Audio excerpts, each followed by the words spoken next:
Então, como sempre, tentando ser breve, tentando ser justo, tentando ser prático, tentando ser inteligente. Então, há pouco eu estava assistindo uma notícia a respeito do crescente número, é um dado estatístico que foi lançado na Band News sobre o crescente número de rebeliões que estão ocorrendo nas prisões em todo o país, sobretudo nas penitenciárias. E o resultado disso seria a questão da superlotação das cadeias, né? Daí eu fico pensando assim, antes da matéria fechar, antes deles encerrarem a matéria, eles ainda fizeram uma entrevista com uma criminologista, que diz que se deveriam evitar as prisões, o Estado deveria evitar as prisões, promovendo uma melhor educação e um melhor estímulo ao trabalho, né, para se desviar as pessoas do mau caminho. Beleza. Então, o Estado tem que providenciar tudo para que as pessoas não sejam ruins. Tem que providenciar uma boa educação, estímulo ao emprego, o emprego, né? E se nada disso for suficiente e as pessoas decidirem se tornar criminosas, então ele tem que providenciar bastante cadeias para que elas fiquem confortáveis, caso elas resolvam cometer crime. Quer dizer, já tem uma questão aí, né? Esse pessoal, tanto o pessoal da mídia quanto o pessoal aí do Estado, né, das instituições, eles tratam as pessoas como se fossem animais. Você tem que estimular as pessoas a isso. Olha, o estímulo, no meu entender, está mais próprio para os animais. Nós temos aqui 5 gatinhos e nós os estimulamos a tudo. Podemos estimulá-los à fome, ao sono, né, ao carinho, à agressividade. Por quê? Porque os animais não têm poder de decisão. Eles não têm consciência moral e nem bifurcação da vontade. Eles agem conforme a linearidade dos seus instintos. Portanto, né, um animal, ele tende exatamente, pode ser estimulado em diversas situações, por lhe faltar o poder de decisão. Agora, se um ser humano decide cometer um crime e é punido com a prisão, bom, ele não foi estimulado, ele não foi necessariamente estimulado a isso. Por acaso o Estado estimulou a cultura, o ambiente? Em primeiro lugar, existe uma decisão. O ser humano tem capacidade de decidir. E se o cara decide enveredar para o caminho do crime, isso é, antes de tudo, uma responsabilidade dele, né? Mas aqui no Brasil, se trata o povo como gado, né? Em geral, as instituições, o governo e a própria mídia. E a maior parte do tempo as pessoas mesmo acreditam que tem que ser estimulada a isso ou aquilo. Cadê a iniciativa? Cadê o poder de decidir enveredar por um outro caminho? Então quer dizer que agora, se as cadeias estão superlotadas, é dever do Estado, vamos dizer, construir mais cadeias, ou então estabelecer programas de reeducação dessas pessoas. Mas, olha, eu morei numa favela e conheci vários criminosos lá. Aliás, os criminosos não estão só na favela, né? Afinal de contas, as pessoas que estão sendo processadas na Operação Lava Jato, que eu saiba, não são favelados, nem drogados, né, nem vagabundos, nem moradores de periferia, né? Mas, enfim, eu conheci muitas pessoas que se tornaram bandidos e que, mesmo com aquele pouco estímulo ou com aquele pouco incentivo à educação, né, ao trabalho e a outros caminhos, né, honestos e repletos de benefícios, decidiram pelo crime. Por quê? Porque é uma questão de caráter, é uma questão de índole, né? Então é por isso que eu não acredito muito nos testes que são praticados em cima dos animais e cuja finalidade é comparar a reação dos animais à reação dos seres humanos. O ser humano tem poder de reagir de outra maneira, né? Não é porque as vacas produzem menos leite ouvindo rock and roll, por exemplo, que o ser humano vai produzir menos, vai se tornar menos criativo ouvindo rock and roll. Eu discordo veementemente disso. Acho, inclusive, uma coisa estúpida um tipo de teste desse.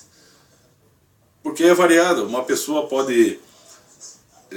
o cara pode gostar de ouvir o pior tipo de música e ainda assim ser uma pessoa extremamente criativa, consciente, honesta, né, que cuida dos seus deveres, que cuida daquele mínimo da sua vida, que pratica os seus deveres um mínimo. E uma pessoa pode estar por exemplo, dentro da igreja, pode ser um clérigo, pode ser um papa, e ainda ser totalmente desonesta e agir da pior maneira possível. Não é o ambiente, vai ser o poder de decisão da pessoa, né?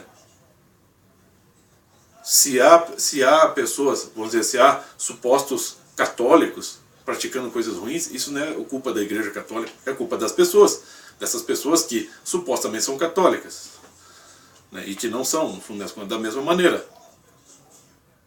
Não é porque uma pessoa está vivendo numa favela que ela necessariamente vai ser uma ignorante, vai se tornar uma criminosa, um usuário de drogas, um traficante, né? Isso é questão de decisão. Vide aí os campos de concentração.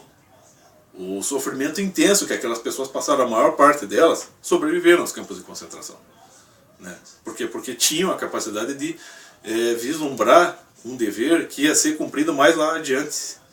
Então, decidiram suportar aquele sofrimento, né, que lhes foi imposto.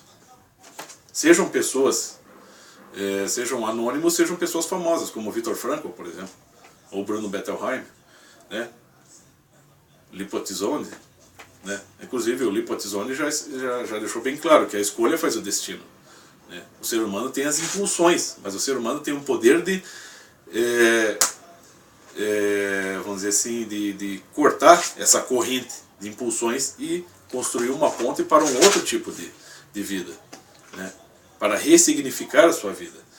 Portanto, se as cadeias estão cheias, não é culpa do Estado, não é culpa das próprias pessoas que não querem ser educadas. Agora, se uma pessoa que se tornou criminoso e que lá atrás não teve a chance de não se tornar, né, teve educação, né, teve o incentivo ao emprego e a outros meios de vida honesta, e ainda decidiu ser criminoso, né, dado a sua má índole, por que agora, na cadeia, e ainda contando com os benefícios que os prisioneiros têm hoje no Brasil, por que ele se sentiria estimulado, vamos dizer assim, a, né, se reeducar para a sociedade? Alguns até fazem, mas são pessoas que não são criminosas, são pessoas que, por alguma ilusão, optaram pelo caminho e que se arrependeram. Agora, aqueles que são criminosos mesmo, aquelas pessoas cujo caráter, né, vai sempre nesse sentido, que apesar de possuir um leque de opções a mais, ainda decidem optar pelo crime, vai ser difícil de reeducar essas pessoas, né?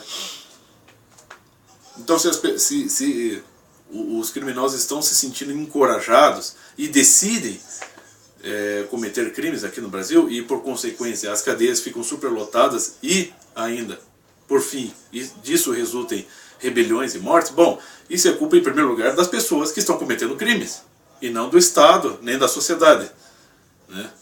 São essas próprias pessoas que não querem melhorar. E ainda vem um monte de babaca querendo, não, tem que estimular essas pessoas a isso, tem que estimular aquilo, né? Você tem que fazer programas educativos, como se fosse tudo um bando de bicho, um bando de gado, que vivessem de estímulos e não tivessem capacidade de decisão.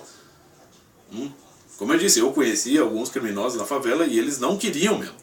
Havia opções para fazer um outro tipo de vida, mas eles optaram pelo crime e se fuderam, né? Então é claro que essas matérias não esclarecem em porra nenhuma. Elas só tratam as pessoas como gado, como animais que têm que ser estimulados a isso ou aquilo. E muita gente, tanto criminosos quanto não criminosos, acreditam nisso.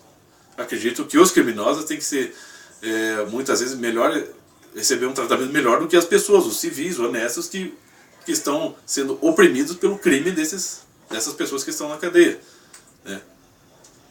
Dentro da cadeia eles provam o caráter deles. Eles são capazes de ir até as últimas consequências. Mas ao mesmo tempo eles têm que ser respeitados em primeiro lugar, né? É claro que isso está errado. E é claro que sempre o crime vai ser uma decisão, antes de tudo, uma decisão da própria pessoa. E não um estímulo do Estado.